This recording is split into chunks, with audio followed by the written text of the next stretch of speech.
इस चुनाव में भी हम लोगों ने मैडम हिना साहब जी को बहुत रिक्वेस्ट किया कि आप इंडिपेंडेंट लड़िए, माहौल भी बहुत अच्छा था, जीत भी जाती, हार क्यों गई उसका बातचीत होने लगा, बहुत सारी चीज़ें आई। मैडम हिना साहब को हराने के लिए सत्ता पक्ष और विपक्ष दोनों एक हो गया, क्योंकि ये निर्दलीय थी।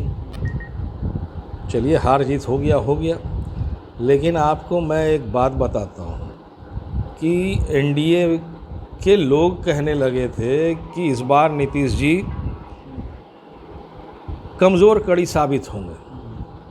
उस समय हमने भविष्यवाणी किया था और कहा था, जहाँ तक मैं घूमा था, कि जदयू को नुकसान नहीं है, जदयू को फ़ायदा है, 10 से 12 सीट ले आएगा। सबसे ज़्यादा नुकसान है तो वो है राजद को। लोगों ने पूछा कि कितनी सीट आएगी, हमने कहा कि 4 से 6 सीट, उससे ज़्यादा नहीं। कांग्रेस का बोला था 3 से 5, माले का कहा था 3 से 4, और जदयू का 10 से 12 कहा था। 2025 का विधानसभा चुनाव एक अनोखा चुनाव होने जा रहा है। कारण है कि 32 वर्षों में कभी स्वर्ण समाज को तरजीह मिली, कभी मुस्लिम को मिली, दलित को किसी ने नहीं पूछा। कभी कदार एक आध साल के लिए किसी दलित को बहुत सम्मान मान दिया गया, जैसे जीतन राम मांझी जी को मुख्यमंत्री बनाकर, लेकिन उनको कैसे हटाया गया ये भी बिहार की जनता और देश की जनता ने देखा है। हम लोग 5 साल से एसडीएम बनाकर पूरे बिहार में घूम रहे हैं, स्वर्ण दलित मुस्लिम मोर्चा। हम लोगों का डिमांड है 2025 के विधानसभा चुनाव में, क्योंकि इन लोगों को ये 3 जमात जो है स्वर्ण दलित मुस्लिम, इन लोगों को इग्नोर करते हुए चले आ रही है सारी पार्टी, चाहे वो भाजपा हो, कांग्रेस हो, राजद हो, जदयू हो।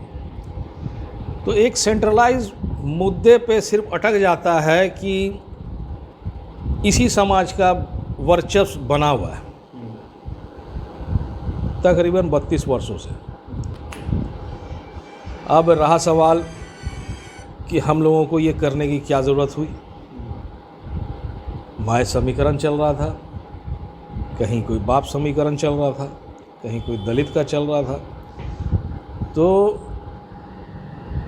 लालू यादव जी का जो कार्यकाल था, उससे दलित भी, महादलित भी, स्वर्ण भी मोटा मोटी संतुष्ट नज़र आते थे, और मुसलमान तो उनका माय का समीकरण का जनक था।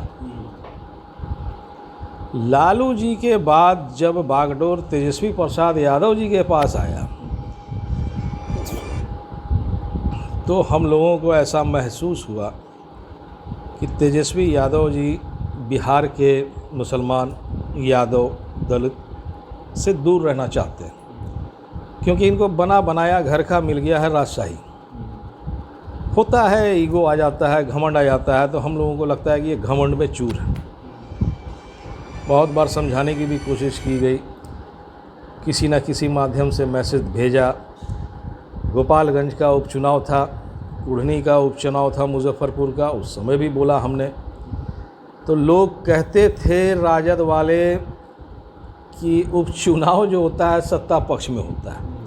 तो उस समय नीतीश जी साथ में थे, 85% वोट बोलते थे कि हमारे पास है, और हमने सिर्फ अकेले वादा किया था और दौरा किया था और ऐलान किया था कि एक जगह राजद हारेगा, एक जगह जदयू हारेगा, और हार गया।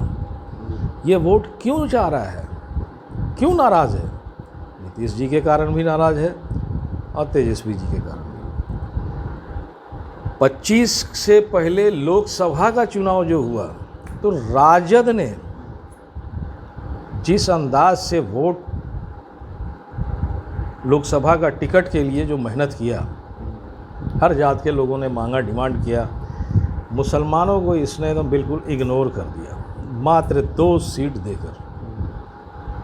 मुसलमानों के जहन में हमारी बात जो 5 साल से चलती चली आ रही थी, वो गूंजने लगी कि इश्तियाक साहब जो कह रहे हैं कहते हैं, गलत नहीं कह रहे। ये तो बिल्कुल कहीं का नहीं रखा। 18% की आबादी, 18 यानी 2%, ये तो बहुत गंभीर विषय बन गया।